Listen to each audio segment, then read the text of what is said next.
I happen to love all kinds of music, and let's face it, classical music is nice. Don't you like Bizet? I thought it was appropriate since I'm making hot and spicy dumplings. It's really a very easy and delicious recipe. So let's get started. I used wheat flour for this recipe. I don't always do so, but tonight I felt like doing it. Besides, I think whole wheat flour is healthy. Put it in a bowl, maybe a cup and a half in a bowl, and I didn't really measure, to be honest with you. I just poured it in, and I estimate to be about a cup and a half. And then I added butter, about a quarter stick of butter, and the reason why you want to add butter is to make your dumplings nice and soft. In with the butter, of course, I went ahead and I mixed it well, the flour and the butter well. And now all you need to do is add water if you're just going to have dumplings, but I am making hot and spicy dumplings. So I added onions, garlic, scotch bonnet pepper, and dried codfish. Pretty bizarre combination, but I did it on purpose because I wanted to illustrate a point. I think in cooking, you can be as creative as you want to be. Now, this bizarre combination is pretty bizarre. What I did was I put all of that into a little chopper and chop it up really well. Here you can be as creative as you wish. Add your own little spices because, as you can see, with a little water added, it becomes almost a paste.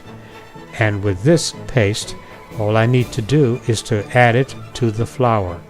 If it's not enough water, I add water. If it's too much, then I would add a little bit more flour. And that's it. So much for my ingredients for hot and spicy dumplings. But of course I didn't want to cook them in plain water. So I used this vegetable soup mix, 100% meatless vegetable soup mix. And this particular soup mix called for 2 cups. I used 3 because once you drop the dumplings in, it's going to thicken everything. Needless to say, you're free to use any soup mix that you wish, or for that matter, you can just cook them in plain water, but I would not recommend that.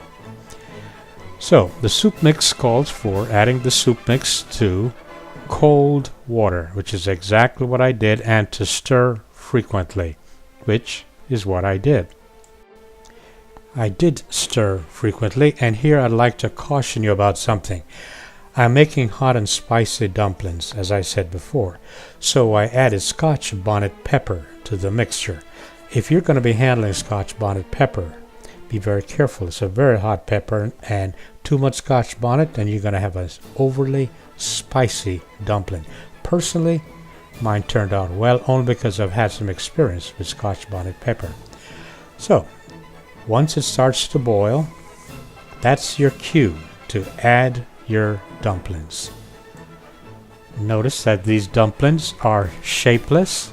They are simply without character. I simply scoop them out and drop them in the boiling soup mixture.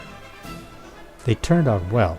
And once they're in and they boil for a little while, again, you got to keep stirring, right? You don't want them to stick to the bottom. As you can see, it's all about separating and stirring. Separate and stir. You know, this is a good point to recap. If you're just going to be making dumplings, really, all you need to do is to add butter to your flour, mix the butter in really well, and add just enough water that you'll need to make a dough. That's just to make regular dumplings. If you're going to make hot and spicy dumplings, then blend all your ingredients, or chop all your ingredients, blend it well, and then add it to the dry flour. Mix it well. If it's not enough moisture to make dumplings, then you add water. And if you happen to add too much water, then you add flour to compensate. It's really that simple. So, after it's been cooking for a little while, maybe 15 minutes or so, just enough time to cook the dumplings, then you simply turn the stove off after you check your dumplings and serve. Not everything that I cook turns out well. It's just that I don't share my errors, my mistakes with you. This turned out really well. And of course, my own little quirky thing, I added some Parmesan cheese on top, and these dumplings were good. They really were good. I liked them a lot.